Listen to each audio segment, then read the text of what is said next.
Salut à tous, c'est Retour vers le futur. On peut sortir la machine à remonter le temps.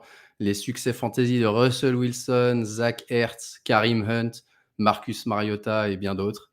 Jameis Winston va être de retour. Est-ce qu'on est vraiment en 2024? Et est-ce que les Detroit Lions sont-ils la meilleure équipe de NFL? On est le 21 octobre 2024, donc ne vous trompez pas, c'est le débrief de la Week 7 et c'est tout de suite sur Fantasy Ballers.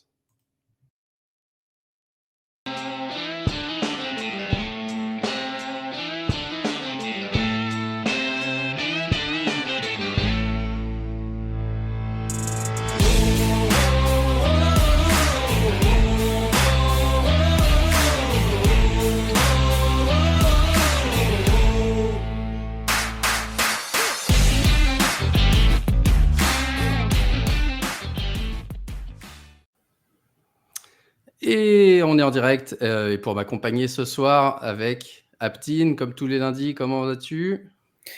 Très bien, et vous? En forme. Et ce soir, avec le forfait de France, on a le plaisir d'avoir notre ami Lucho, toujours présent avec fièrement son sweat des 49ers. Ouais, fièrement, un peu moins fier que d'habitude. Mais ouais, toujours content d'être là et d'être avec vous. On n'avait pas le choix. On n'avait pas le choix de te start, mais écoute, on Ah, est je suis obligé désolé. Faute Faute de mieux. Next man up, comme en Essaie fantasy. de catch au moins un ballon, je sais pas. Je vais faire du mieux que je peux. J'ai l'impression. Donc voilà, j'espère que vous avez ajouté Lucho sur le waiver aux dernières minutes quand on a annoncé les actifs. Salut à tous qui nous suivaient en ligne. On a Sakoul qui est là, qui nous écrit en grec ou en russe, je sais pas trop. En grec, je pense. Sakou, le joueur de flag football. Ouais. Nimodo, Noki, Alex, Lala Packers, Dr. Goot, Roll Amiral, Chris, il y a du monde. Jogactu qui refuse mes offres de trade, mais on lui en veut pas pour autant. Je lui en veux pour tout ce qui me fait vivre depuis un certain temps. Ouais. Bah, toi, Lucho, tu as une équipe qui s'appelle Jogactu Exterminator et tu perds contre lui, donc tu es obligé de la renommer. Voilà, je l'ai renommé en victime. Jogactu victime. Voilà. J'espère que vous avez apprécié mon intro. J'ai tenté une intro à la France. C'est même France qui a écrit le script. Je suis pas sûr de l'avoir délivré avec la même conviction qu'il arrive à le faire, mais je kiffe tellement ces intros que j'ai pensé que c'était nécessaire. Ah, je crois que tu avais mis une photo de lui. Non. Ok, d'accord. Donc, Week 7 de NFL. On est encore en plein dedans. Il y a 2 matchs cette nuit, mais déjà pas mal d'enseignements. Un red zone un peu bizarre, je sais pas ce que vous en avez pensé. Pas beaucoup de scoring au début, et puis finalement, quelques matchs où c'était à sens unique. Aptine, on peut commencer avec toi. Est-ce qu'il y a une chose que tu retiens de Week 7 jusqu'à maintenant? La blessure de Watson.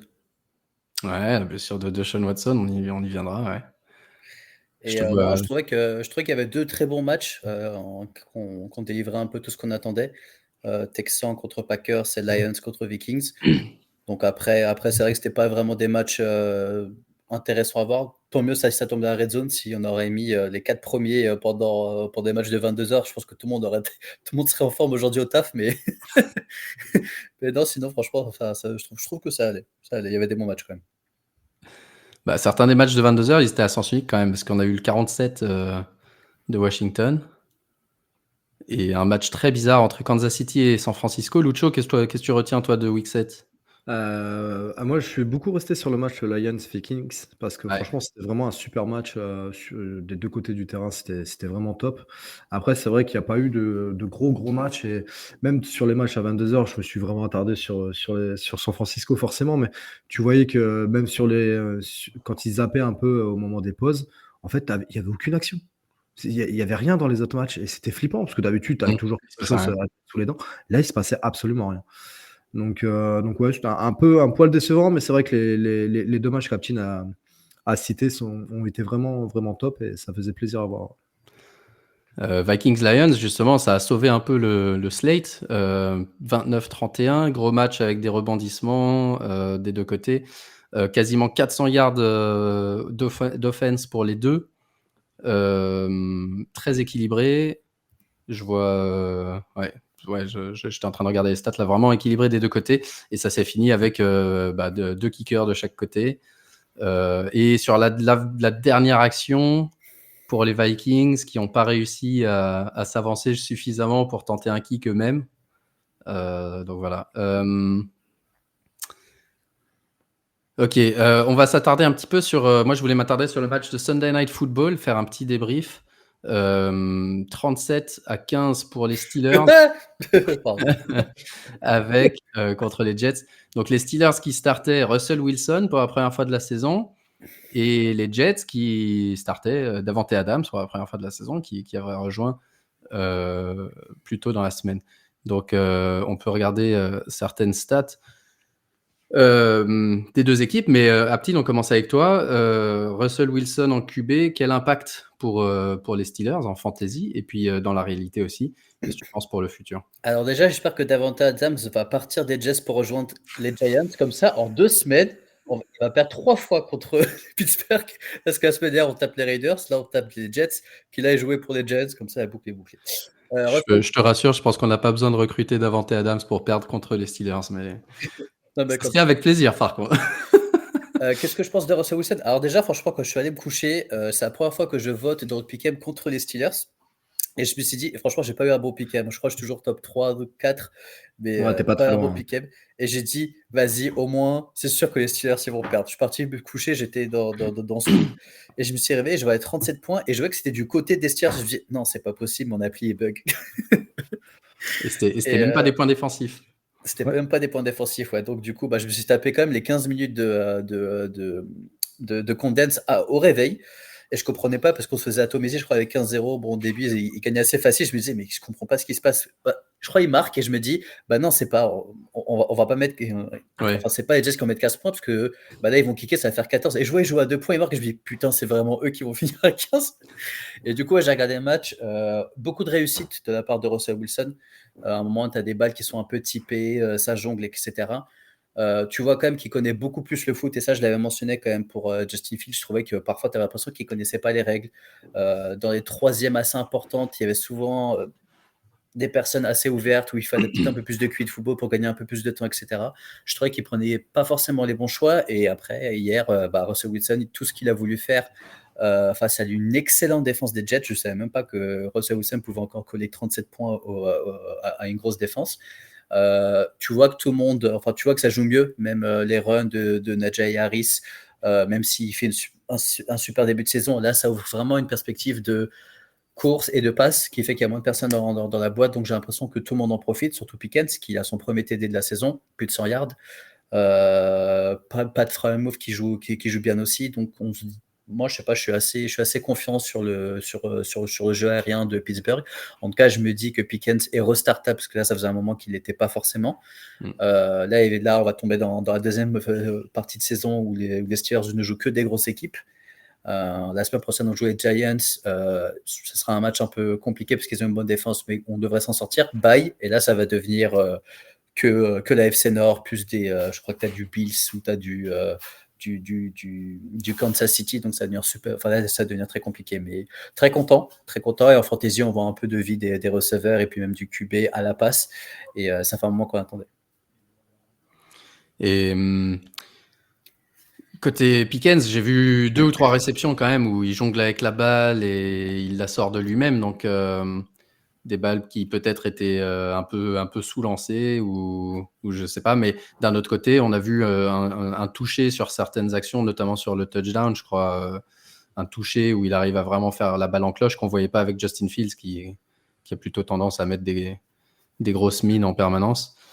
Donc ouais, intéressant de voir Russell Wilson, et je suis d'accord avec toi, j'avais l'impression, enfin encore une fois en regardant juste le résumé, que c'était plus à l'expérience, quoi. T'avais l'impression que ça avait l'air un peu plus serein. Côté Jets, l'arrivée de Davante Adams, premier match depuis je crois 2000, je sais pas, j'ai entendu tout à l'heure 2017 ou un truc comme 2017, ça. Ouais. Que quoi du coup? Je m'embrouille déjà. Enfin, bref, je crois que c'est le pire match de Davante Adams avec Aaron Rodgers depuis 2010. Il a moins de 50 yards de réception ou quelque chose comme ça. Ouais. C'était une stat comme ça, mais ouais. D'un autre côté, il est arrivé lundi. Faut peut-être pas s'attendre à des miracles. Moi, je vois les 9 targets qui sont intéressantes. Je vois aussi que Garrett Wilson était quand même utilisé, toujours un peu dans le même rôle sur des slants et des balles courtes. Et puis surtout, Breece Hall, depuis les 2 derniers matchs sans le coach Robert Saleh, on retrouve vraiment le gros volume de jeu de Breece Hall et sa qualité qui fait de la production. Qu'est-ce que tu penses de la suite de la saison des Jets qui sont sur 4 défaites d'affilée, mais pour la fantasy, peut-être encore quand même des joueurs intéressants. Ouais, ça reste intéressant. Là, Davante Adams, quand tu l'as dit, il vient d'arriver, il a 9 targets, donc tu vois qu'il va être sollicité tout de suite. Après, je trouve qu'il a beaucoup balancé Rodgers, forcément, avec le scénario du match où il devait avancer à la passe. Mais après, je pense que Wilson a fait, si j'ai pas de bêtises, il a fait 1 ou 2 drops, mais vraiment sales, dont un qui finit en interception, si je me trompe pas. Et ça peut jouer contre lui parce que forcément, à un moment donné, il va vouloir aller chercher Adams pour être plus sécure. Mais moi, je voulais revenir un petit peu sur ce que Aptin il disait quand il parlait de la défense des Jets en disant qu'elle était bonne. Sur ce match-là, je l'ai trouvé dégueulasse. Et Pickens, on avait ciblé, alors dimanche, les mecs en parlaient dans le warm-up, on s'était dit que Gardner allait cibler Pickens pendant tout le match. Et en fait, à chaque fois que Pickens avait une réception, j'avais l'impression que c'était pas du tout Gardner qui était dessus, c'était un autre débit, c'était Eccles, si j'ai pas de bêtises ou quelque chose comme ça.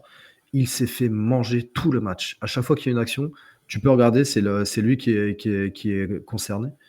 Et ils l'ont ciblé à mort pendant le match et c'était vraiment bien joué de la part des Steelers. Mais après, bon, voilà, pour en revenir aux Jets, Breece Hall qui revient à ce niveau-là, ça fait plaisir pour la fantasy. Que ce soit à la passe ou à la course, il a été très sollicité et ça, c'est vraiment nickel pour nous. Maintenant, pour la répartition des targets, Wilson a eu 9 targets, Adams a eu 9 targets, Lazard en a eu 4. Je pense que ça va continuer de distribuer comme ça, surtout selon le scénario des matchs où s'ils sont derrière, ça va forcément pas passer. Moi, je trouve que Rodgers a pas été bon. Il était lent dans ses prises de décision.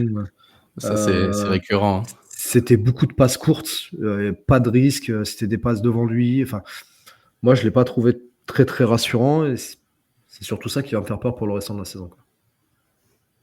Ouais, ça on l'avait dit depuis le début. Il a vraiment une attitude un peu, comment dire, où il se sent pas concerné. T'as pas l'impression qu'il est concerné. Ouais. T'as pas l'impression que les autres joueurs sont particulièrement concernés par lui non plus, à part effectivement ses potes Lazare et Adams. Et il y a vraiment une ambiance un petit peu bizarre dans cette équipe des Jets, mais voilà, ouais, ça peut continuer à produire en fantasy. En tout cas, Wilson, même après une interception dont il est partiellement responsable puisque c'est une passe qui lui arrive dessus et il la rattrape pas. J'ai vu qu'il était encore targeté derrière, donc c'est pas comme s'il est complètement ignoré ou mis à l'écart. Il a eu une utilisation tout à fait saine dans ce match avec 9 targets. Et donc ça, c'était plutôt rassurant, même si ça enlève forcément l'upside quant à Adams dans la red zone. Mais j'espère que Adams prendra plus du volume à Lazare qu'à Wilson, quoi. Et que ce soit Lazare qui soit petit à petit mis de côté, même si mes espoirs sont probablement trop ambitieux. Ouais, tu vois qu'en fait, il a une connexion avec les deux. Il a une connexion avec Lazard et il a une connexion avec Adams. Et tu le vois tout de suite sur le terrain. Tu vois qu'il arrive à les trouver assez facilement.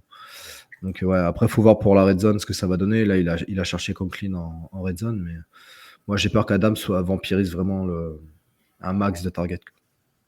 Ouais, mais moi, je pense aussi. Mais la question, c'est à qui il les prendra. Qui il les prendra, parce que Lazare on avait énormément dans la red zone et là c'est lui c'est celui qui a le plus souffert en tout cas dans ce match en termes de volume, c'est Lazare par rapport à Wilson, par rapport au match précédent. Ok, qu'est-ce qu'on a eu d'autre? Alors on a eu plusieurs matchs, si on regarde les tops, les flops, les waiver all-star, les tops, en tout cas il y a eu énormément de running back cette semaine, une fois de plus, qui ont marqué énormément de points. Notamment, là, c'est les 3 qui sont cités, Jahmyr Gibbs, Saquon Barkley, Joe Mixon. Joe Mixon qui est incroyable parce qu'en 3 matchs, il fait 3 fois plus de 25 points cette année. Ils sont pas les seuls, il y en avait d'autres. Il y a aussi Breece Hall dont on vient de parler. Bijan, il fait 22 points avec un touchdown. Kenneth Walker, 22 points avec 2 touchdowns. Kyren Williams, encore 2 touchdowns, 20 points fantasy. Aaron Jones qui revient, 19 points, un touchdown. Josh Jacobs qui a son premier touchdown de sa carrière à la réception cette semaine. Donc vraiment, les running backs cette année, Derrick Henry a même pas encore joué cette semaine. On attend encore Tampa Bay et qui d'autre ce soir Chargers. Les Chargers, ouais, Dobbins, ouais. Donc et puis même éventuellement côté d'Arizona, je sais pas qui jouera, mais donc bref, ouais, les running backs globalement cette année, c'était peut-être l'enseignement. Ceux qui ont drafté un running back au premier round, ou voire même 2 parce qu'ils étaient en fin de round. Moi, j'ai une draft où j'étais un peu en fin de round et où j'ai Gibbs et Barkley. Finalement, je m'en sors mieux que toutes les drafts où j'ai pris des receveurs tôt, parce que les receveurs, que ce soit Tyreek Hill, CeeDee Lamb, en particulier, et puis même certains autres, sont plutôt un peu décevants. Comme on le voit même dans ces top scores là, finalement Brian Thomas, George Pickens, Stain Brown, bon ça c'est bien, c'est eux qui font les meilleurs scores, mais c'est des joueurs qui étaient pris un peu plus tard et qui ont été irréguliers cette année. Donc ouais, qu'est-ce que vous pensez là des running backs cette année? Est-ce que vous pensez que c'est durable? Est-ce que c'est juste le début de saison et que le problème c'est toujours le même qui risque de se blesser ou de perdre un peu de volume? Si vous deviez refaire votre draft aujourd'hui, premier round, est-ce que vous targeteriez un running back comme on le faisait à l'époque? Aptine. Moi, je l'ai toujours fait. Ouais, tu continues à le faire. Ouais, moi, je continue à le faire, donc oui. Et là, on n'est pas vraiment début de saison, on arrive à la moitié, donc on voit quand même les enseignements. Et je pense que tu vas regarder les joueurs qui marquent les esprits, tout le monde va. On aura plus des running backs, j'ai l'impression, qui te sauvent le cul toutes les semaines que des receveurs. Surtout qu'on voit beaucoup de receveurs tomber, de grands receveurs tomber. Donc moi, je serais toujours un peu plus sur les running. Et ça, on le voyait beaucoup en début de saison, qu'il y avait quand même, les matchs étaient moins scoring, tu avais quand même moins de QB qui balançaient 500 yards. Il y en a qu'un seul qui l'a fait, je crois, cette saison, c'est Kirk Cousins. Mais si tu veux, c'est pour moi, ça reste un enseignement que les running backs, ça reste en fait encore un peu et toujours une valeur plus sûre qu'un gros receveur. Ouais, le problème principal, c'est toujours le même. C'est une valeur plus sûre. C'est aussi plus dangereux techniquement parce qu'ils peuvent se blesser, même si ces dernières années, on a vu les receveurs se blesser énormément, perdre des matchs sur des blessures peut-être moins graves. Mais là, encore cette année, on voit Cooper Kupp, Puka Nacua, plein d'autres auxquels je pense, cette semaine, Ayuk. Alors que finalement, les running backs, à part McCaffrey, il n'y en a pas beaucoup qui manquent.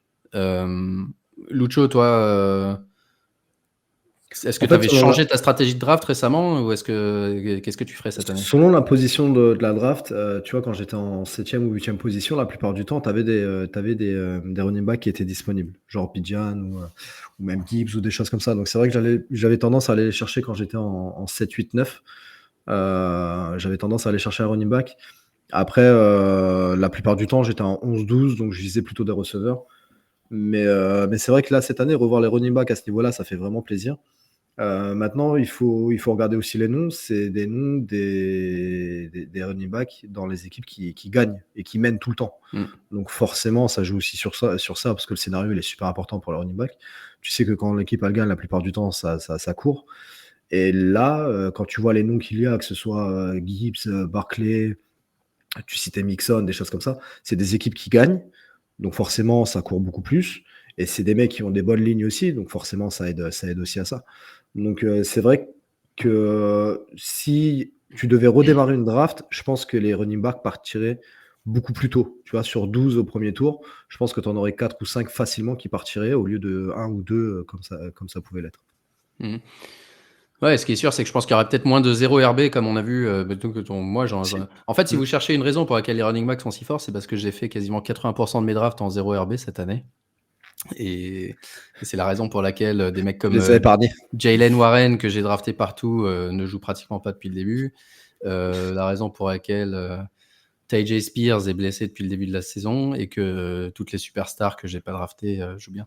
Mais tu as raison quand tu dis c'est très dépendant du scénario parce que regarde Alvin Kamara par exemple, excellent en début de saison, monstrueux quand les Saints jouaient bien. L'offense des Saints commence à moins bien jouer. Ça fait 2-3 fois qu'on le voit dans l'équipe des flops.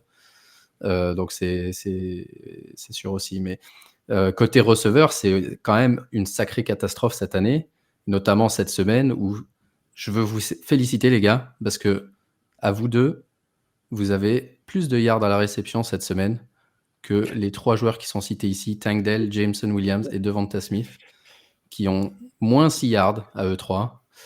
Et donc voilà, je voulais juste qu'on dise, voilà, on parle de fantasy, NFL et tout, mais on s'est joué aussi, tu vois, on a plus de yards que ces 3 superstars à la réception cette semaine. Probablement, si on rajoute ça, le portant ne doit pas être loin non plus. Enfin bref, et encore, j'ai été gentil, j'ai pas mis Courtland Sutton qui a 0 target pour la première fois de sa carrière. En Thursday Night Football, ça fait du bien pour démarrer. Donc ouais, côté running back, côté receveur, je voulais dire, Aptin, est-ce qu'il y a des mecs qui vraiment te font peur, t'inquiètent, etc. Soit ces 3-là, soit d'autres que tu peux avoir dans ton équipe? Ouais, bah je vais devenir un peu chiant, le mec qui radote, mais Kelce, je vais en Ouais. parler toutes les semaines, mais Kelce, je le mets dedans, et là, c'est vraiment, Kelce, je le touche même pas, quoi. Aujourd'hui, dans une draft, franchement, j'ai quand même l'impression qu'il y a des personnes qui m'ont l'air beaucoup plus sûres. Et j'arrive pas à m'imaginer, malgré toutes les personnes qui sont en train de tomber chez les Chiefs, qui gagnent, c'est quand même assez magique. J'arrive pas à avoir une répartition un peu plus. Tu dis, Kelce reste l'un des meilleurs tight ends, t'as 3 blessés, donc on va lui donner un peu plus la balle. Toujours pas. Donc je vois plus, on va dire, l'éclat dans l'attaque des Chiefs. Je pense qu'on va parler de Mahomes un peu plus tard, mais ouais, pour l'instant, Kelce, c'était vraiment un problème. Je le mets dans le sac des receveurs parce que je pense qu'il a été pris au max 3e round, peut-être 4e, allez. Mais je me dis quand même, pour ce que tu as mis, c'est quand même abusé. Remboursé, comme on dit chez moi. Après, Kansas, en fait, je pense que ça va devenir un peu comme les Niners ou comme d'autres équipes avant, où en fait, ils ont tellement, tu vois, de joueurs, et avec Mahomes, tu n'as pas forcément besoin de top receveurs, que, tu vois, sur une action, il est capable de te faire une différence avec une toute petite passe. Hardman, il a été sollicité. Hunt, il a été beaucoup sollicité. Donc, en fait, tu n'as pas besoin de viser forcément des noms comme Kelce ou comme Worthy ou des choses comme ça. Je suis pas d'accord, SF. Regarde, ça les 3 dernières années, tu avais une pierre, on va dire, qui ramenait toujours ses points, c'était CMC, qui avait son plancher à 15. Oui. Aujourd'hui, il n'y a pas de joueur qui ramène 15 points par match. Oui, voilà. Non. Mais quand je veux dire, au niveau de fantasy, c'est pas des équipes qui vont être bonnes pour la fantasy, parce que ça va balancer un coup à droite, un coup à les gauche. Chiefs jusqu'à l'année dernière, c'était la définition de l'équipe fantasy. Donc là, au final, j'ai plus l'impression qu'ils deviennent plus les Patriots d'il y a 10 ans, la dynastie où tu fais tourner, où il se passe rien et les mecs qui tabassent tout le monde parce que la défense porte tout. Mais en fait, je sais pas, je trouve. Sauf que tu vois, pour revenir à ça, parce que tu vois, les Patriots, ça restait, on va dire, une équipe extrêmement défensive et c'est ça qui faisait gagner le match. Sauf que l'identité, au moins, ce qui est bien, c'est que ça a changé et qu'ils évoluent. Mais l'identité des Chiefs, c'était une putain d'attaque. Et là, au final, ok, ils ont plein de blessés et tout, mais même les les lancers de Mahomes, ils sont pas bons. Ouais, ils sont pas bons. Mais par contre, tu vois, tu citais la défense. Tu citais la défense, et la défense de Kansas hier, elle a été vraiment bonne. Sur beaucoup de phases, elle a été vraiment bonne. Donc là, est-ce qu'ils ne sont pas en train de se tourner justement vers la défense qui peut devenir leur point fort? Et après, se dire, ouais, avec Mahomes, tout est possible sur une action. C'est possible aussi. Mais c'est vrai que pour la fantasy, c'est un enfer. Jouer Kansas pour la fantasy, que ce soit Mahomes ou Kelce, c'est en plus, on est en train de spoiler. J'ai vu dans l'agenda, il y avait une ligne sur Mahomes. Donc, gardons-en sous le pied. On parlera de Mahomes tout à l'heure. Mais c'est vrai que Kelce, en plus, autant au début de l'année, on pouvait dire ils le gardent vraiment, ils ne veulent pas l'utiliser et tout. Autant là, ils sont quasiment obligés de l'utiliser. Ils l'utilisent beaucoup plus depuis 3 matchs. Et il y a eu 2 bons matchs quand même, week 4 et 5. Et puis là, le dernier, de nouveau, rien. Bon match, c'était des matchs mauvais l'année dernière, quoi. Mais ok.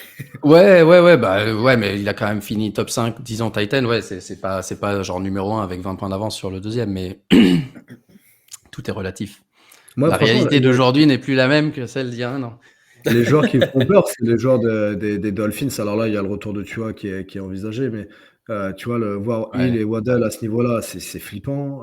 Davante Smith à 0,3, j'y croyais absolument pas. Tu vois, je me suis dit, contre les Giants, ça va dérouler.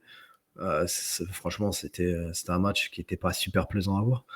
Il y a plusieurs noms quand même qui sont flippants dans les flops là. Il y a surtout des amplitudes de flop assez impressionnantes. Alors, je faisais pas cet exercice avec une telle assiduité les années précédentes, mais à chaque fois que je le fais cette année, je me dis, waouh, lui, il faut aller le chercher dans le moins 0,2. Tu sais, genre, mais il a joué, lui. Ah ouais, il a joué, putain. Tu parles vite fait de Tyreek Hill et Jalen Waddle, c'est un de nos sujets du jour. Quel est votre niveau de panique sur ces deux joueurs-là? Et effectivement, j'allais dire, est-ce que tu revient en renfort? Ça a été annoncé, il sort de l'IR, ça vient d'être annoncé aujourd'hui. Il va sortir de l'IR et s'entraîner dès mercredi. Donc, il y a toujours forcément ce risque qu'il se reblesse, enfin, qu'il ait de nouveau un problème de commotion. Mais si ce n'est pas le cas, est-ce que vous pensez, en admettant qu'ils reviennent jouer, est-ce que vous pensez que ça relance complètement Tyreek Hill et Jalen Waddle comme c'était au début de l'année, ou est-ce que on arrive à comprendre que c'est vraiment uniquement à cause du QB qu'ils disparaissent de la sorte? Parce que là, vraiment, depuis 4 semaines, ils font rien. Ni l'un ni l'autre. Rien du tout. Lucho, puisque tu en parlais, commence. Le mieux pour en parler, c'est de demander à Antoine. Et Antoine, quand on lui en parlait, sa réponse était en fait, le système, il est fait pour Tua, il n'est pas fait pour un autre QB. Et je pense qu'il a complètement raison en disant ça, parce que sans Tua, l'équipe, elle ne sert à rien. Offensivement, elle est nulle. On s'est dit avec Huntley, peut-être que ça sera mieux qu'avec Thompson. Alors, il s'est blessé hier, mais les autres matchs, ça n'a pas été bon. J'espère qu'avec le retour de Tua, ça va relancer ces deux mecs-là, parce qu'ils ont quand même été pris assez tôt dans la draft. Ils ont été pris 2e, 3e tour la plupart du temps. Qui ça? Quand tu mets Waddle et Hill. Hill, il était pris top 4 overall. Ouais, donc tu vois, même plus. Non, il est très très haut. Donc, tu vois, tu mets un premier tour, tu mets ton 4e pick sur Hill et il te rapporte aussi peu de points. Ça rend fou. Donc j'espère qu'avec le retour de confirme, ouais, ça rend fou. Et la question, Aptine, c'est est-ce qu'il va, maintenant que Tua est revenu, tu crois qu'il va immédiatement redonner, parce que week 1 et 2 jusqu'à ce que Tua se blesse, en tout cas, il donnait satisfaction, Tyreek Hill. Waddle un petit peu moins. Mais est-ce que, quand je vois l'état de l'offense, effectivement, ouais, je me dis, c'est possible que ça soit Tua dépendant, mais à ce point-là, ça me surprend quand même. Ils sont Tua dépendants, c'est sûr, mais moi je suis quand même assez étonné on disait on était sûr que quand Tua s'est blessé, que Waddle, il allait même plus être start-up. Ça, on était assez d'accord pour le dire. Par contre, moi je suis quand même très très étonné du non-rendement de Tyreek Hill avec tout ce que tu peux lui faire faire. Ouais. Et ça, en fait, il a strictement rien fait depuis à part le jour où il s'est fait arrêter et il a fait un gros match. Déjà, la saison, elle n'est pas top, mais malgré ça, je pensais quand même que tu pouvais utiliser. Et en plus, ils sont quand même. Moi, c'est ce que je pensais, mais finalement, je me dis que, non, je me suis trompé sur l'offense de Miami, qui n'est pas forcément super créative. Ok, tu es Tua dépendant, mais tu as quand même 2 QB. C'est à part si vraiment tu as que Tua et tu connais même pas les deux autres, tu sais même pas comment ils jouent, et là, c'est un peu une faute professionnelle. De pas jouer, on va dire, vraiment sur les qualités de tes joueurs, parce que Huntley, j'avais quand même l'impression qu'il faisait des bonnes choses quand il était à Baltimore, mais là, je le retrouve même pas. J'ai vu qu'Odell était là parce qu'il a fait un drop dégueulasse. Je me dis, ah oui, c'est vrai qu'Odell est équipe. Donc, je pense que oui, ils sont Tua dépendants. Oui, Tyreek Hill ira mieux. Waddle, il me faut 2-3 semaines avant de les revoir. Là, ils sont dans une phase tellement compliquée que s'ils perdent 1 ou 2 matchs, peut-être qu'ils vont juste punter, arrêter la saison et commencer. C'est ça aussi, c'est ça le danger. Un peu. Et là, ils sont quoi, 1-5, 1-6 pour quelqu'un qui était sur ils sont 2-5 comme les Giants. Comme beaucoup d'équipes d'ailleurs. Il faisait quand même partie des favoris et tout, et tu te dis, là, qu'est-ce que tu fais, quoi? Tua revient et il se reblesse, c'est fini, quoi. Est-ce que dès maintenant, tu dis, tu essaies de vendre un Tyreek, tu dis, là, Tua revient, essaie de vendre un Tyreek au niveau d'un premier round? Moi, je suis pas sûr si je le prends, tu vois. Ouais. Même le running game s'était éteint, et ça, certes, le QB a quelque chose à faire dans le running game aussi, mais le fait que ce soit que H.N. était en train de démonter la fantasy et puis tout d'un coup il fait plus rien du tout, c'est pareil. Moi, son score, au-delà du QB, c'est quand même peut-être le système qui s'essouffle, effectivement. Parce qu'il gagne pas. Parce que c'est ce que Lucho disait Ouais. tout à l'heure. C'est Ouais, quand RB score, quand ils sont devant, Dolphins, ils mettaient des tarifs à tout le monde. Donc, c'est pour ça que les mecs, ils mettaient moins de personnes dans la boîte. Ils disaient, bon, bah, c'est bon, là, ça va passer. Course de 80 yards. Donc, tu vois, je sais pas, c'est dur. C'est dur. Ouais. Tu vois, Alex, il nous dit heal by low de la mort. Moi, j'ai envie de le sell high. Donc, Alex, on va discuter. Pareil, moi, je suis plus côté sell, tu tranquillement. vois, mais c'est pour ça. C'est ça qui est bien. C'est que tout le monde. Bah, la grosse Moi, j'ai question, c'est envie est-ce de que le tu vois, sell restera low. LC pendant un certain nombre de matchs? Moi, c'est Ouais. surtout ça qui me fait peur. Ouais, c'est ça le risque, ouais. Parce qu'il va Que falloir même le s'il protéger. revient, tu l'as plus pour les playoffs. Ouais. Ah bah, c'est ça. La grande question, c'est qu'est-ce qu'on peut avoir Puis en retour? inconsciemment, je pense qu'il va avoir peur des contacts. Tu vois, quand il va voir les mecs arriver, il va Ouais, paniquer, il va balancer peut-être plus vite. il a fait du jujitsu. Il sait, Ouais, il bah, sait à mon faire. Ah, avis, ça se c'est voit, ça. ouais. Ça se voit. Pendant qu'on parle du prochain truc, je vais regarder qu'est-ce qu'on pourrait avoir pour Tyreek Hill. Le prochain topic, c'était Sam Laporta. 2 réceptions lors des 2 derniers matchs, pardon. Donc on a dit beaucoup de bien des Lions. Enfin, je ne sais pas si on l'a dit, mais on va en dire beaucoup de bien. Mais par contre, Laporta, c'est un peu la victime cette année du fait, enfin du nouveau style de jeu, quoi. Il est vraiment pas utilisé dans l'offense. Est-ce que vous pensez que les défenses vont s'adapter peut-être dans Jameson Williams cette semaine aussi, il a été mauvais. David Montgomery, il est dans les flops, mais parce qu'il était un peu blessé. Mais Jameson Williams et Laporta, tous les deux mauvais. Amon-Ra St. Brown, excellent. J'ai l'impression que cette équipe des Lions, elle a tellement d'armes qu'elle est capable un peu d'adapter de semaine en semaine, ce qui la rend difficile à prédire en fantasy, à la fois en running back et en réception. Mais pour Laporta, jusqu'à maintenant, ça a été mauvais toute l'année. Il n'a aucun match, sauf contre Dallas, où il marque 11 points, mais même 11 points, c'est pas excellent, quoi. Pour un mec qu'on prenait numéro 1 en Titan. Après, l'an dernier, on avait dit et on l'avait signalé, on avait bien insisté sur le fait qu'il marquait beaucoup de TD et que c'était aussi qu'il était vraiment dépendant de ça au niveau de ses scores. Donc, on avait dit que cette année, ça serait pas pareil. Maintenant, de là à dire qu'on avait prédit qu'il allait faire des scores comme ça, non, clairement pas. Mais il joue quand même quasi la totalité des snaps. Cette semaine, il a fait 95% des snaps. Ouais, mais justement, non, Tu mais peux parce pas qu'il n'y a dire pas d'autres tight ends, mais voilà, il est c'est quand ça, même. mais tu peux pas Ouais. dire je pense qu'il sera sollicité à un moment ou à un autre. Et comme tu l'as signalé, je pense que ça va dépendre des match-ups, ça va dépendre des choses comme ça. En sachant que là, Sam Brown était vraiment en forme et qu'il marchait sur l'eau, forcément, tu cibles un mec qui marche sur l'eau. Après, il faut voir sur d'autres positions où il sera plus sollicité, peut-être que Parce Laporta en aura. qu'au-delà des snaps, pour un mec comme lui, il faut regarder les targets, et ça, il en a vraiment pas, quoi. Et il en a pas beaucoup. Là, il en a eu 2 Il en a hier. eu 3 sur les 2 derniers matchs avec 2 réceptions. J'ai sous les yeux quelques trades pour Tyreek Hill, si ça vous intéresse. C'est parti. Tyreek Hill pour Cooper Kupp. Oui. T'es côté qui? Tyreek Hill? Côté Cooper Kupp. Ah, je serais côté Cup, moi. Non, Hill. Ok, Tyreek Hill pour Terry McLaurin et Jordan Mason.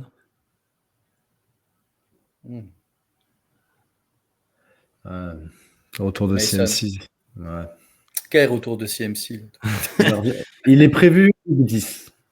Moi, je crois en notre. Tyreek Hill, alors là, c'est un mec qui craque. Tyreek Hill pour James Conner. Ah ouais, là, ça craquage. Là, ça commence à aller bien bas, là. Tyreek Hill pour Courtland Sutton, Deebo Samuel. Tyreek Hill pour Nick Chubb, Courtland Sutton et Romeo Doubs. Ou Tyreek Hill pour Jordan Addison. Non. C'est quand même pas des super trades, tout ça.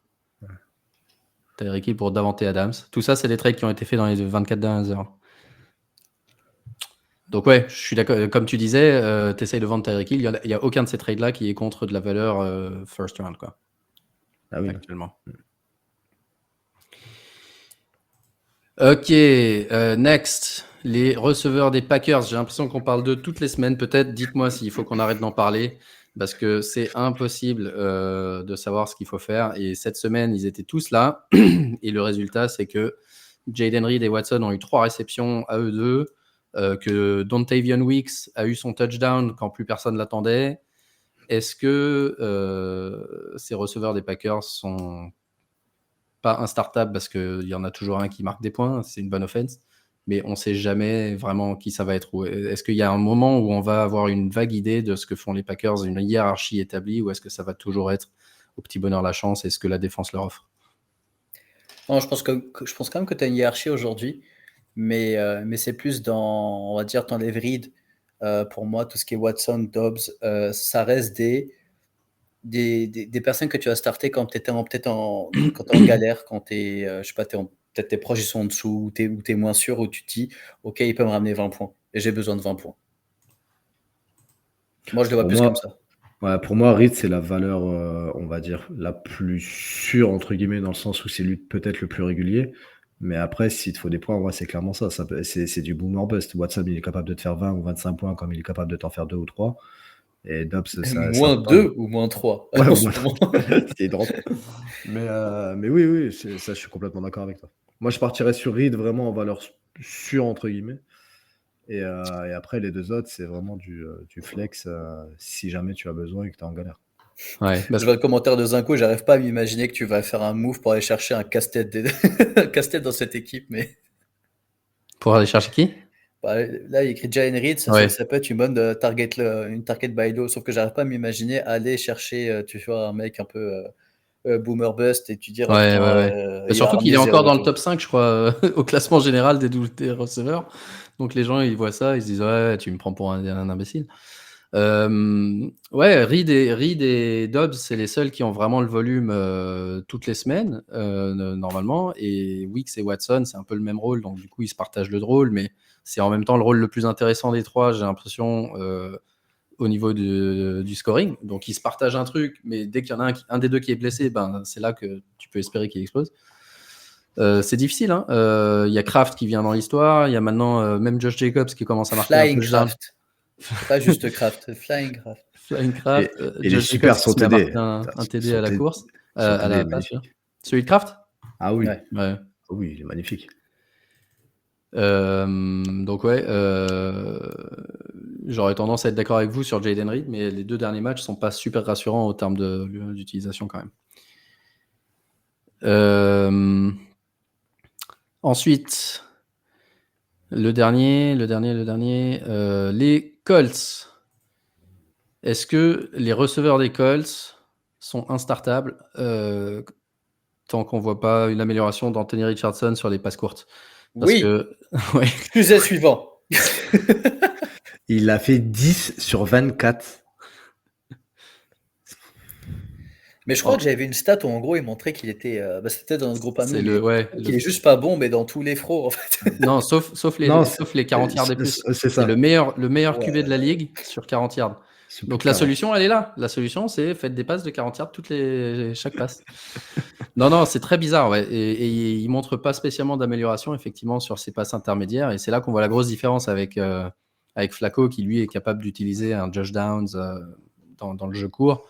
Je pense qu'il n'est pas seul responsable, parce que j'ai vu pas mal d'extraits aussi où il se fait démonter sur le pass rush par des mecs pas du tout, donc il a absolument pas le temps, et lui il est effectivement pas capable de viser un Josh Downs en panique sur des petites passes courtes, parce qu'il est pas précis, donc c'est là qu'il est pas bon.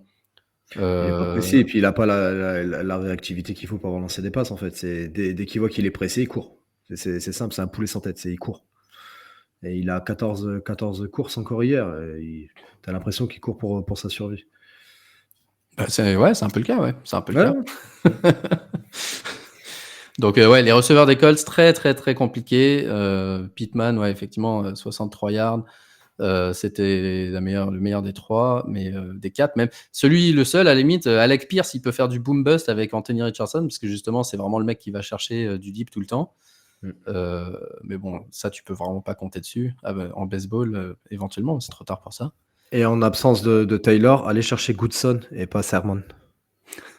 Ouais, t'inquiète pas, Jonathan Taylor, il va revenir la semaine prochaine.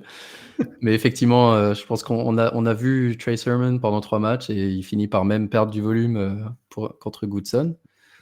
Donc voilà, je suis en paix. Je suis en paix avec moi-même maintenant, enfin. T'as vu ce qu'il valait. Exactement, c'est tout ce que je voulais. Voilà. C'est tout ce que je voulais. J'ai vu. Et maintenant, on peut passer à autre chose. Cool. Et à part ça, donc il y a quelques changements de garde. On avait parlé les dernières semaines de Tyrone Tracy qui avait fait un bon match. Là, on n'a pas trop vu parce que les Giants couraient après le score et n'ont pas trop couru. Mais en regardant un peu dans les détails, on voit que Tyrone Tracy a effectivement, malgré le retour de Singletary, pris 2/3 à peu près du volume, donc ça c'est intéressant. Mais plus intéressant, c'était de voir Tank Bigsby, qui n'est pas dans cette liste, mais je crois qu'il a marqué pratiquement... il a fini dans le top 10 de la semaine. Tank Bigsby, qui a profité de l'absence de Travis Etienne pour faire un super match, et ça fait donc 2 super matchs sur 3. Est-ce qu'il n'est pas en train de prendre le rôle, sachant que Travis Etienne est quand même pas très efficace? On voit ses stats là à l'écran pour ceux qui nous regardent. Pas très efficace depuis le début de la saison. Si vous étiez Doug Peterson, est-ce que vous feriez le changement officiel dès maintenant en startant Tank Bigsby? Oui. Vas-y, je te laisse. Oui, parce que après, de toute façon, que ce soit je pense que l'équipe des Jacksonville va sauter. Je crois que Peterson avait dit, je sais pas si lui avait dit oui. Je pense qu'il était plutôt dans le négatif parce que non, aujourd'hui il a dit non, d'être blessé, c'est pas une raison de perdre sa place. Donc tu vois, après, j'ai du mal à imaginer que tu puisses t'asseoir sur ton running back star, sauf qu'il fait rien depuis le début de l'année. Et ça, c'est typique le genre d'équipe qui va sûrement péter dans 2-3 weeks, je pense, et commencer à lâcher des assets. C'est un asset. Il y a vraiment des équipes, je crois qu'à un moment, j'avais vu je crois que c'est Dallas, tu disais que putain, ça pourrait être un fit parfait pour un Dallas, etc. Moi, je pense que ça devient de plus en plus plausible, surtout que Tank Bigsby fait du très bon travail et qui gagne un peu des matchs quand lui joue bien. Donc je dis pas que c'est parce que ils ont starté Etienne qu'ils ont perdu, c'est normal, c'est écrit, c'est pas du tout ça. Mais j'ai quand même l'impression que tu peux lâcher des assets, préparer un peu ton futur, et en faisant monter un Tank Bigsby qui pour l'instant répond assez bien à ce que les Jaguars demandent. Maintenant, pour les personnes qu'on moi j'ai Etienne nulle part, mais je me dis que ça sentait un peu le pétard mouillé assez tôt. Pas à ce point, c'est sûr, parce que je pense que personne n'attendait Jacksonville aussi bas aujourd'hui. Et moi, j'attendais surtout pas Bigsby. Je l'avais pris en Dynasty l'année dernière dans une ligue. Je l'avais gardé toute l'année dernière alors qu'il avait fait des fumbles et pas joué de l'année. Cet été, j'avais besoin d'une place et je commence à regarder. Je me dis, Bigsby, qu'est-ce qu'il fout encore là? J'en entends pas. C'était vraiment mi-août, voire 20 août, fin de la pré-saison. Je me dis, qu'est-ce qu'il fout encore là? J'entends absolument rien sur lui. Personne n'en parle. Il s'appelle Tank. Non, mais je sais. Il s'appelle Tank. Donc tu le gardes. Voilà ce qui s'est passé. Parce que vous me prenez toujours pour un fou en disant, je vous explique pourquoi le mec est bon. C'est que j'entends rien. Je regarde son truc. Je regarde sur Internet. Je me dis, mais est-ce qu'il y a un seul beat writer de Jacksonville qui parle de Tank Bigsby cet été? Que dalle. Pas une nouvelle. Rien. Je fais, allez, c'est bon. Il saute. 3 heures après, je te jure, 3 heures après, le même jour, je vois un blurb. Tank Bigsby impressionne énormément à l'entraînement, machin. Et je fais, mais c'est pas possible. Bon, je le rajoute pas. Évidemment, quelqu'un d'autre l'a ajouté un peu plus tard. Et voilà, c'est sa saison. Apparemment, il a réglé ses problèmes de fumble. Il s'appelle Tank. Il joue comme un tank. Le seul problème, c'est qu'il joue pas dans les réceptions. Donc, ça va limiter un peu son upside. Mais ouais, non, il joue bien. Il a l'air de... Là, 26 carries, 120 yards sur... Bon, évidemment, encore une fois, c'était le scénario du match qui aide, mais intéressant. Ouais, parce que là, sur les 2 matchs quand même où il perf, tu vois que le scénario du match est super important. Et là, il joue les Patriots. C'est pas non plus la meilleure défense. Mais après, faut faire attention avec le retour d'Etienne. Il restera devant je pense, sur les portées. Après, est-ce qu'il y aura plus un committee? C'est possible aussi. Mais bon, je mettrai pas très cher sur Bigsby quand même. Par contre, quand Etienne revient, il n'y a personne qui est startable. Ça, c'est... Ouais. Non, ouais, si c'est un committee, c'est mort. Ouais, et puis il faut surtout que Peterson, à un moment donné, faut qu'il parte. Faut qu'il parte, ce cher monsieur. Mais j'ai l'impression qu'il est sauvé à chaque fois qu'on se dit... Parce que pareil, je suis unique responsable du match de Jacksonville, parce que quand ils étaient menés de 10-0, j'ai fait, mais qu'est-ce qu'ils sont nuls, Jacksonville, dans notre chat, leur offense. Et là, je reviens, mais genre 20 minutes après, et je vois qu'ils ont marqué 20 points. Je savais, c'est pas possible. Je suis content de savoir que Nimodo avait aussi droppé Bigsby partout, donc tu vois, même les fans de Jacksonville n'y croyaient plus. Et pour répondre à Zinkou, ils n'ont pas une bye. Ils n'ont pas une bye parce que pour eux, Londres, c'est devenu business as usual. Donc leur bye week, c'est week 12 et ils jouent Green Bay cette semaine à domicile.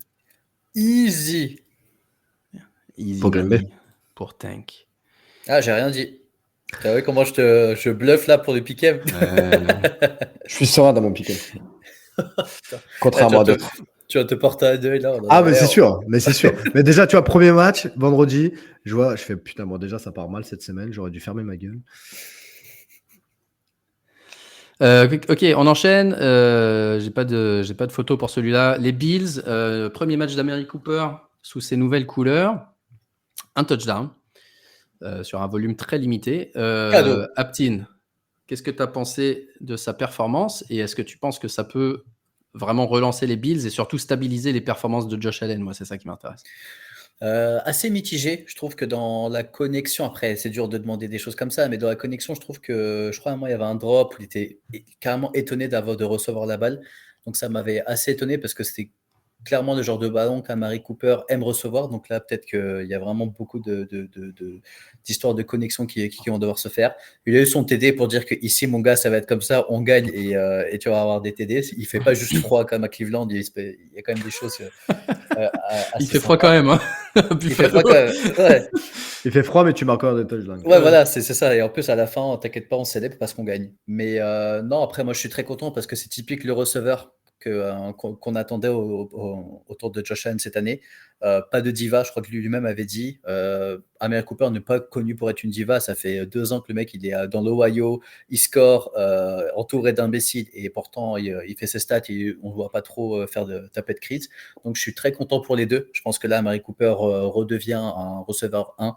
Avec Josh Allen dès maintenant, tu vois, là il n'a pas eu beaucoup de targets, une assez pour qu'on lui dise c'est le tracé pour toi, lui il mord ici, logiquement tu es tout seul, tu prends ton TD. Je pense qu'ils vont faire que monter en puissance et ça va être vraiment un receveur de possession, donc c'est ça qui va être bien, ou en troisième quand on galère, c'est sûrement Amari Cooper qui va aller chercher et ça va aussi offrir à Josh Allen peut-être le joueur qu'il lui fallait pour aussi faire avancer son équipe, ou parfois donner un peu trop mono, même pas Cook, parce que Cook, enfin, c'est toujours une énigme pour moi quand il joue, mais plus pour Josh Allen de devoir endosser 2 rôles différents sur 80% des snaps. Pour revenir à son TD, je ne sais pas si vous avez vu, en fait. Si, j'allais dire. C'est le joueur qui est à côté de lui, je crois que c'est Shakir. Non, c'était Coleman. C'était Coleman qui lui dit si tu fais ça. Tu lui dis ouais, la passe elle est pour par contre, c'est chaud. Si c'est Coleman qui dit t'es tracé, t'es dans la merde. C'est chaud. Attends, Coleman il a été bon un audible et Cooper il le regarde, il fait je fais quoi? Tout droit par là. Tu vas tout droit. Comme si je fais un cadeau pour mon copain Dak, tu vas. Une slot. Mais c'est pas une slot, ça c'est une poste. Ah bon? Quiz aujourd'hui, Amari Cooper ou Tyreek Hill en trade? Non, Cooper. Ah ouais? Ouais. Ah, c'est chaud. Ouais, je pense qu'il va faire du bien à l'offense. Non, Tyreek. Ok, on a un Tyreek, un Cooper. Dites-nous dans les commentaires. Mais Tyreek Hill ou Cooper? Toi, t'es pour qui, toi? Toi, t'es pour Hill, toi? Moi? Ouais. Ouais, quand même. Ouais, tu l'as pas. Parce que je joue l'upside. J'ai pas confiance. Si je voulais jouer la sécurité, je me dirais Cooper, mais je pense qu'il a quand même l'upside que Cooper n'a pas. Quand tu regardes ses stats l'année dernière, il encore va faire sa saison à 2 milliards. Hein. C'est ça, il a des yards à rattraper, mon gars. Il va faire 30 points toutes les semaines. Il est en retard sur son cahier de route, là. Donc, ouais, Tyreek Hill, ouais. Même si je te jure, je pense qu'il y a plus moyen que des équipes qui arrivent en playoff avec Cooper risquent de gagner plus facilement, mais... Ce qui est bien, c'est qu'ils ne se blessent pas au moins. Là, je voyais Waddle, Odell et Tyreek qui étaient en train de se taper une barre pendant un match qu'ils ont perdu d'ailleurs. Mais ils se tapaient une barre pendant et tout. Ils avaient l'air frais, même pas essoufflés. Ils étaient même pas de douche après. C'est ça, ils sont frais. Next topic. C'est là que ça devient intéressant, les gars. Topic Chiefs. Kareem Hunt. Est-ce que Kareem Hunt n'est pas déjà un favori, early favorite pour le titre de waiver pick de l'année après ces 2 derniers matchs? J'ai pas toutes les stats sous les yeux, mais il met 2 touchdowns cette semaine.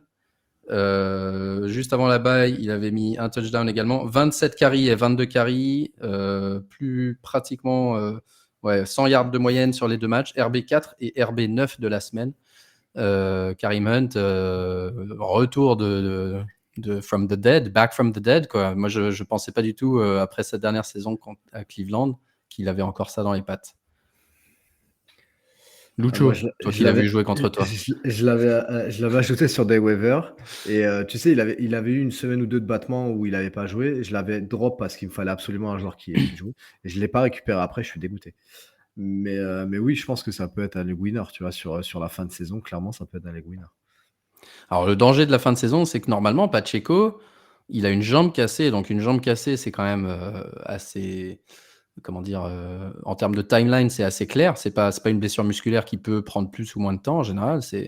Et Pacheco, il est supposé revenir vers la week 12 ou 13, c'est-à-dire juste avant les playoffs fantasy. Ouais, mais si tu as Hunt qui perf, tu vois, je pense qu'ils vont pas prendre de risques avec Pacheco et peut-être attendre un peu plus, genre week 13-14 pour le faire revenir. Ouais, mais week 13-14, c'est quand tes playoffs fantasy C'est les démarrent. playoffs, ouais, c'est vrai. Donc, à mon avis, ça va se jouer un peu là-dessus. Aptine, mon petit Bonjour. Aptine. Patrick Mahomes, en redraft, est-il droppable Oui. aujourd'hui? À quel point tu pètes un câble chaque semaine avec Patrick Mahomes comme ton quarterback? J'en pète beaucoup. Après, moi, c'est plus toute mon équipe qui était. Moi, il y a vraiment. J'ai plein de ligues, mais il y en a une que je regarde beaucoup, beaucoup, beaucoup. C'est la dynastie qu'on a entre nous. Et moi qui pensais avoir une équipe favori, parce que ça fait 4 ans que je crois que je fais des finales et que je perds en finale. On a le même bilan, Aptine. Et là, je suis à 1-5, 1-6, alors que j'ai une équipe, mais de fous furieux. Aptine, on a le même bilan. Et je me dis, ça va. Il me faut 10 points. J'ai Mahomes et Kelsey. 10 points, ça va le faire. Et là, je vois, je suis à 15 points. Je fais, comment ça, je suis à 15 points? C'est moins 5 de tout à l'heure. Est-ce qu'il est droppable? Moi, je ne le starte plus. Par exemple, là, à un moment, quand j'avais Justin Fields et Cousins, ils me proposaient plus d'upside. Dans mes matchs, oui, je suis en train de dire que Justin Fields et Cousins, je les startais devant Mahomes parce qu'il a perdu beaucoup de personnes.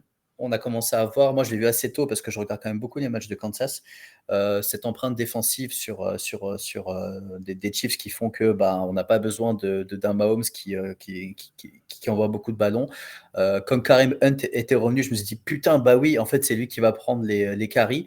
L'année dernière, il était là, c'est du plug and play. Ce genre de joueurs dans ces systèmes, il les connaît. Et c'est peut-être où tu les attends un peu moins. C'est vraiment garde des tranchées. Et c'est là, au final, les équipes très fortes sont très fortes.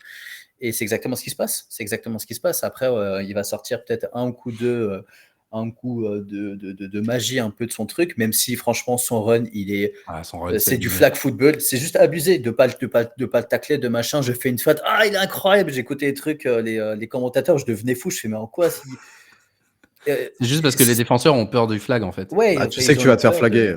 Tu sais que tu vas te faire donc flaguer. C'est abusé déjà qu'ils aient le droit d'exploiter ça, que ça m'énerve. Et puis tu vois qu'il ralentit en plus, tu vois qu'il ralentit, tu dis ouais, c'est bon, il va sortir. Il voit que le défenseur s'arrête. Après, pour sa défense, les interceptions ne sont pas pour lui, mais les faits, c'est les faits. Il a 6 TD, je crois, pour 8 interceptions.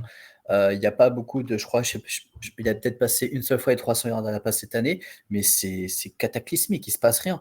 Même les balles qu'il envoie à Kelsey, ça touche le dos du DB, donc ça veut dire que c'est sous-dosé. Il gagne comme ça et tout le monde est très content, mais en fait, moi, je trouve ça quand même grave ce qui est en train de se passer avec Mahomes en fantasy. Donc, est-ce qu'il est droppable? Je te dirais que non, parce que personne ne va dropper Mahomes. Mais ce qui est startable, là, pour moi, il n'est pas startable. Tu as un QB, je préfère largement aller chercher des QB un peu plus rigolo qui courent Patrick Mahomes ou Jared Goff? Goff. Voilà, là, tu startes Goff. Patrick Mahomes ou Geno Smith? Geno Smith. Non, mais parce qu'au final, je suis d'accord avec toi, mais c'est des trades qui ont été faits aujourd'hui. Mais c'est triste. Ouais, c'est terrible. Mais la plupart du temps, quand tu vas chercher Mahomes, tu sais que ton deuxième QB, ça va être Cousins ou Rodgers. Non, mais moi, si je draft Mahomes, j'ai pas de deuxième QB déjà. Dans les redrafts classiques. Dans les simples, tu prends quand même un QB backup. Non, ah ouais, tu prends pas de backup. J'ai Josh Allen dans les 3 quarts des ligues, j'ai pas de backup. Pareil. Pour moi, tu vas prendre des mecs. Non, si tu prends un gars comme ça, le but, c'est de pas avoir de backup. Tu prends un backup le jour de sa bye. Donc là, aujourd'hui, tu as probablement un backup parce que bye week 6. Donc à moins que tu l'aies redégagé, tu l'as peut-être gardé. Mais ouais, non, normalement, tu n'as pas de backup avec ces mecs-là. On va t'apprendre quelques trucs, Lucho. Ouais, je suis encore. Patrick Mahomes, non, mais je vois des trades abusés. Patrick Mahomes contre Jacoby Meyers, putain, mais c'est arrête. perdu. Patrick Mahomes contre Braylon Allen en redraft. Ouh. C'est un truc de ouf. C'est J'ai une qui stat craque, pour ça. toi, Aptine. Marcus Mariota, qui est rentré en cours de match pour les Commanders. Il a était bon. marqué 19,6 points fantasy. Ce qui est le meilleur total Le meilleur total de Patrick Mahomes cette année, c'est 16,4. Eh ouais, on est là. On en est là. Patrick Après, il Mahomes, jouait il les a fait Panthers. QB13, QB14, QB15, 17, 20 et 15 cette semaine avant les 4 matchs de soir. Donc, il y a moyen qu'ils finissent 19. Donc, ouais, c'est compliqué. Ça, c'est depuis sa série Netflix, la putain de merde. Grave, ouais, bah regarde, Davante Adams, il sait plus jouer, il veut plus jouer. Patrick Mahomes, Mariota, bah d'ailleurs, ils étaient tous les deux dans la série Netflix, Mariota et Mahomes. Donc ouais, chaud pour Mahomes, qui aujourd'hui, bah s'il s'appelait pas Patrick Mahomes, s'il s'appelait Tartampion ou Geno Smith, à mon avis, il serait sur pas mal de waivers. Ouais. Brock Purdy, ouais. Ok, on a fait le tour des sujets principaux, donc on va regarder vite fait les blessures de la semaine. Et l'avantage cette semaine, c'est qu'il y a beaucoup de blessures qui sont violentes et puis d'autres qui sont pas graves. Donc Jayden Daniels, c'est pas très grave. J'aime bien parce que en fait, tu poses la question à DK Metcalf, MCL, ok? Ouais. Ça va? MCL, ouais, c'est bon. Tu t'appelles DK Metcalf, c'est bon, tu joues. Et juste vite fait, ouais, pour répondre à Jogactu, parce que Patrick sera bon au bon moment, il va prendre son Super Bowl, mais on a besoin de points. Non, mais même maintenant, il est bon. Ils sont 6-0 pour la première fois de sa carrière. C'est pas une question de football. Et j'ai l'impression qu'il est arrivé au stade Tom Brady de sa carrière, où pour la fantasy, il sert absolument plus à rien, mais c'est de loin le meilleur QB de la ligue, je pense. Mais oui, c'est vraiment pas ça la question. Mais nous, on veut des points. Moi, je serais pas en playoff, moi. Ce serait quoi le bon moment? Tiens, en parlant de DK Metcalf, il y a une news. Schefter, il vient de dire que c'est grade 1 sprain MCL. Ah bah voilà, bah tu vois, et bah voilà, c'est pour ça que je l'ai mis, tu vois, je me suis pas laissé influencer cette semaine, j'en ai marre d'écouter les coachs. Les coachs qui disent à la fin du match, c'est pas grave, moi j'ai vu ce que c'était, je me suis dit, ça c'est un MCL sprain, et donc ça sera 4 semaines. Donc si c'est un grade 1 MCL sprain, c'est effectivement retour week 11 et pas avant, donc ça c'est quand même plus grave que ce qu'on pensait. Considéré week to week, c'est ça. Ouais, non, mais ça c'est week to week, c'est 2 à 4 semaines pour un MCL, même si tu t'appelles DK Metcalf. J'ai pas mis de remplaçant. Qui, pour vous, bénéficie le plus? JSN, Noah Fant, Tyler Lockett, Kenneth Walker. Tu penses qu'ils vont l'utiliser encore plus que maintenant? Ouais. Simplement parce qu'il n'y a plus Metcalf. Moi, pour moi, tout le monde prend cher. Tout le monde y perd sans Metcalf. Mais peut-être c'est l'occasion ou jamais pour JSN de montrer ce qu'il sait faire. Depuis le temps qu'on en parle, à un moment donné, il va falloir qu'il montre qu'il est capable de faire certaines choses. Il a fait une passe. Ouais, bah, pour Metcalf, justement. Spencer Rattler, lui, pour le coup, je crois que c'est pas grave. Ils ont dit qu'il allait starter s'il n'y avait toujours pas Derek Carr. Donc ça, c'est pour les blessures pas trop graves. Oui, il a montré tellement de belles choses. Bah ouais, c'est ça. Ouais. Ça, c'est pour les blessures pas trop graves. Après, il y en a des plus graves. Brandon Ayuk, c'est pas encore sûr. Si, c'est fait. Ça y est, ils ont annoncé. Ok. Donc Brandon Ayuk, ACL, il est out pour la saison. Plutôt Persal, Kawing ou un autre pour toi? Persal. Oh, bah, vas-y. Hier, Kawing, il était moche. Le seul qui donne envie, c'est Persol, mais voilà. J'ai pas envie de parler des Niners. Ok, bah on va laisser la parole à Nimodo alors qu'il nous dit qu'il était tellement mauvais qu'il préfère l'avoir sur hier qu'en starter. Il a fait des drops dégueulasses hier. Enfin, il a fait un drop dégueulasse. Bref. Est-ce que Dibo avait la gastro parce qu'ils nous ont dit qu'il allait jouer et puis finalement il n'a pas joué au dernier moment? Tu penses que Joe, il était dans les shots avec eux? Non, mais t'es il était là sur le warm-up. Il était là sur le. Là, je confirme. Dès l'échauffement, tu voyais qu'il était out en fait. Et ouais, il a dû faire 2 ou 3 snaps et après il a arrêté. Mais ouais, je suis d'accord avec Mathieu sur Jennings. Je pense que Jennings peut, quand il reviendra, je pense qu'il peut tirer son épingle du jeu. Et j'espère que Persol, sur quelques tracés, on a vu qu'il était intéressant dans la séparation. Moi, j'ai adoré. Donc, ouais, Persol, je pense qu'il va être bon. Et en plus, c'est mon nouveau Dez. Il n'a aucun rapport, mais c'est mon nouveau Dez. Ouais, il a vraiment une bonne séparation. Hein. Quand tu vois les tracés qu'il fait, franchement, c'est vraiment top. Donc, je pense qu'il peut faire mal. Après, j'en sais rien. Bah, c'est un petit peu karma pour Ayuk quand même qui avait cassé les couilles tout l'été pour son contrat.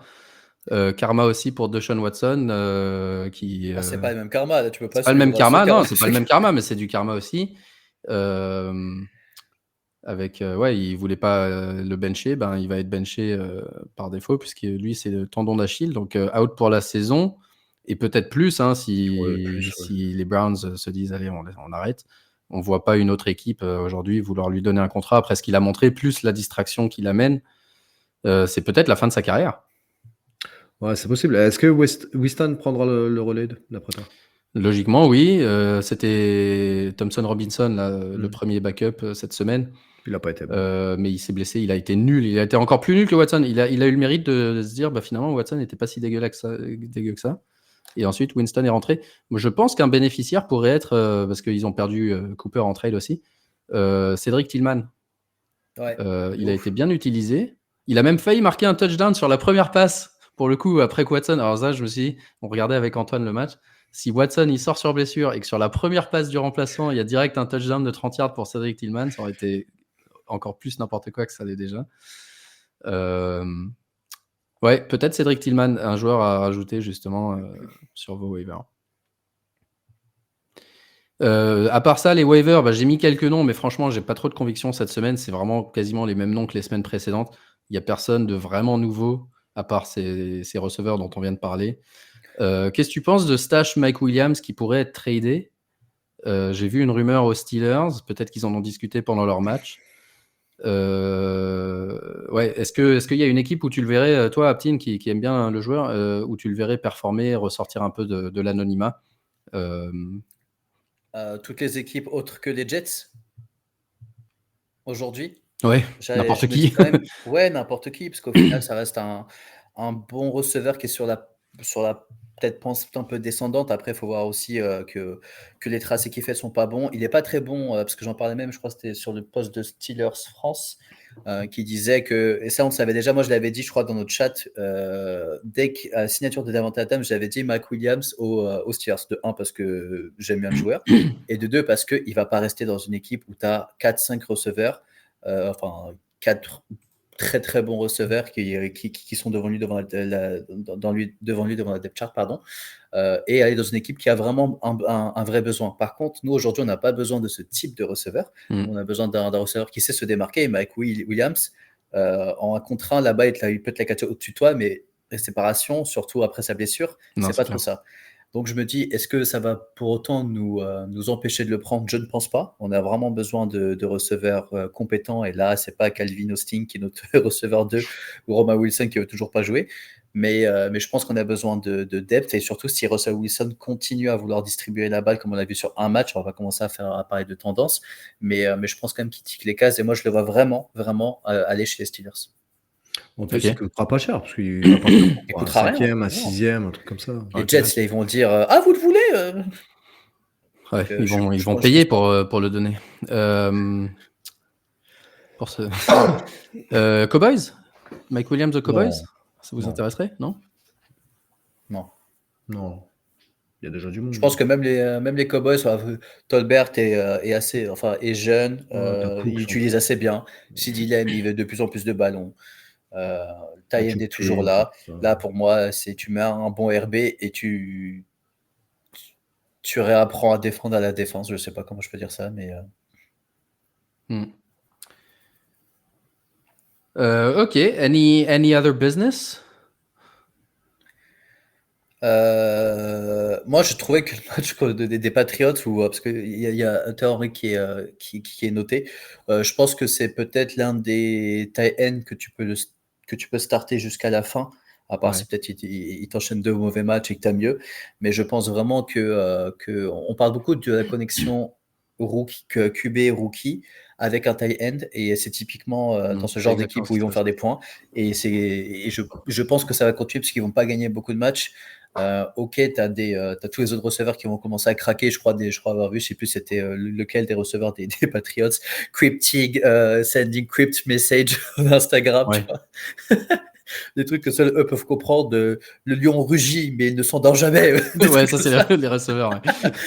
Mais ouais, c'est pour ça que je dis, bon, en tout cas, Hunter Henry reste l'un des, pour moi, 10 meilleurs tight ends jusqu'à la fin de saison, s'il n'y a pas de changement au poste du QB. Et Drake a été bon. Hein. Il a été Il a été excellent. Il a joué contre. Clean, ouais. Il a été excellent. Il a joué la défense de Jacksonville. Je crois qu'ils ont donné une performance QB1 à tous les, voire top 10 à tous les QB qu'ils ont rencontrés. Mais cela dit, il a été effectivement très bon. Et c'est marrant parce que moi j'étais contre le fait qu'il starte. Et puis maintenant, je me dis, après 2 matchs, je me dis, finalement, il joue pas trop mal. Il a clairement boosté l'offense des Pats. Et manifestement, ça servait pas à grand chose qu'ils soient en train d'apprendre derrière. Ils sont passés de 12 à 13. C'est ça, ça servait pas à grand chose qu'ils soient là à apprendre derrière notre ami. Mais pour l'an prochain, ça va être intéressant. Je pense qu'il va avoir un profil intéressant. Ouais, mais il faut mettre des personnes autour. Là, j'ai quand même l'impression qu'il stack depuis plusieurs années en QB. Long, hein. C'est long. C'est quand même trop long, je trouve. Ouais. Avant de se quitter, je voulais qu'on regarde vite fait les Power Rankings. Alors, je ne sais pas si vous arrivez à lire ça. Mais j'approche ma tête. Ça, c'est des Power Rankings qui étaient publiés donc, avant la Week 7. Numéro 1, il y a Baltimore, Kansas City Chiefs, Detroit Lions 3e, les Niners, les Bills et les Vikings. On a parlé des Lions un petit peu. Est-ce que vous pensez... d'abord, pour vous, qui serait le numéro 1 aujourd'hui en Power Ranking, si vous deviez en faire un, ou votre top 3 dans l'ordre? Je vois juste que Fantasy Burst, on est quand même assez bien représenté avec Nico avec les Patriots, avec les Panthers, tout en bas, Miami Dolphins, let's go. 3 derniers, et les Giants 26. Ravens 1. Alors qu'on va regarder jouer cette nuit. Et entre Chiefs, Lions, côté NFC, est-ce que vous pensez que les Lions sont les favoris maintenant? Non, je sais pas. Si CMC revient, je remettrai SF dessus. S'il n'y a pas CMC, pour moi, c'est vraiment si CMC est dedans. Franchement, les Packers, je les vois bien monter en force jusqu'à la fin de saison. Je dis pas ça parce que là, la Packers est plus fort comme en bagarre, mais mais je pense vraiment que les Packers, c'est peut-être l'une des forces de la NFC aujourd'hui. Et toi, Lucho? Tu étais le seul concerné parmi nous par la NFC. Ouais, je sais. Pour moi, les Lions peuvent aller le plus loin possible, mais tout va dépendre du retour des Niners, en fait. Si on revient après la bye week avec de meilleures intentions, je pense qu'on va au Super Bowl encore cette année. Allez là, on va aller encore perdre au Super Bowl cette année. Oui, encore perdre au Super Bowl. Oui. Perdre contre Kansas City ou Baltimore? Baltimore. Ok. Est-ce que tu veux perdre contre Baltimore ou est-ce que tu... J'ai déjà perdu. De toute façon, que ce soit Kansas ou Baltimore, on a déjà perdu contre eux. Donc, je suis plus à ça près. Ok les gars, donc cette nuit, Baltimore, Tampa Bay à 2h15 pour ceux qui seront encore réveillés. Beau match. Plus intéressant probablement que celui à 3h du matin entre les Chargers et Arizona. Moi j'ai mis mon réveil à 3h pour celui-là. Pour Chargers Arizona? Non, je te connais. Dites-nous dans les commentaires si vous êtes réveillé en pleine nuit pour regarder Chargers Arizona, mais Baltimore Tampa Bay, ça peut être marrant. Je suis pas sûr de rester réveillé pour regarder le premier drive traditionnel du Monday Night, mais j'aimerais bien. Ça va être un drive de 9 minutes et Henry marque le TD. Là, tu dis, c'est bon, burger, bonne nuit. Yes, avec une réception de Marc Andrews si possible. Petit pronostic, Baltimore Tampa Bay? 30-20. Baltimore. Tu donnes le score direct. Oui, désolé. Quel talent. T'as raison. Je peux pas. Moi, j'ai pas ce talent. Non. Moi, j'ai juste Baltimore. Voilà. T'as dit combien, Aptine? 30-20. 30-20, ok. Chargers Arizona? M'en fous. 1-0, ce que tu veux. Moi, j'ai pas mal de Kyler Murray et beaucoup de Trey McBride, donc j'espère que au moins le score, je m'en fous, mais que ces joueurs-là scorent beaucoup. Je sais pas. J'ai l'impression que les Chargers, ils arrivent quand même bien à défendre dans les équipes. Parce que quand tes équipes pas très fortes, donc vas-y, 22-20, Chargers. Moi, j'ai mis Chargers aussi. Et Nimodo, il a besoin de 48 points combinés de Henry et Godwin, donc il lui faut un gros shootout. C'est possible, hein. 48 points des deux. C'est pas impossible, mais il faut y aller. Il faut aller les chercher. Très bien. Eh ben, merci, messieurs. J'ai bien rigolé. Comment? J'ai dit merci à vous, j'ai bien rigolé. Ouais, non, c'était un bon épisode. On se retrouve jeudi pour le halftime show. Et puis, comme d'hab, hein, demain, l'article waiver sur notre site Substack. Non, fantasyballers.substack, fantasyballers.fr. Tu vois, franchement, j'ai donné 2 émissions à France et je sais plus présenter. Donc fantasyballersfr.substack.com pour le waiver demain et pour tous nos articles. Et je dis le halftime show avec. Tu annonces jamais l'invité à l'avance, si? Non, on n'annonce pas l'invité, mais c'est. Avec un invité surprise. Qui s'appelle Pierre. C'est moi. Très bien. Non, il s'appelle Pierre. Il y en a 5 ou 6 des Pierre qui nous suivent, donc ça garde la surprise. Entre les Guillaume et les c'est horrible. Ouais, en fait. exactement. Vite, c'est soit Guillaume, soit Pierre. Voilà. Alors que Aptin, c'est plié, tu vois. C'est facile ça, c'est facile. Bon, il faut qu'on se fasse une familiale. Ça fait longtemps qu'on n'a pas fait de familiale. C'est vrai, je sais pas ce que ça veut dire, mais. Moi non plus, ouais. Une familiale, c'est ou une pizza ou un truc bizarre où il n'y a pas beaucoup de bizarre, on est tous ensemble. Je vais hocher la tête calmement et vous souhaiter à tous une très bonne soirée sur ces Salut. paroles. Allez, ciao. Ciao. Bye. Bye.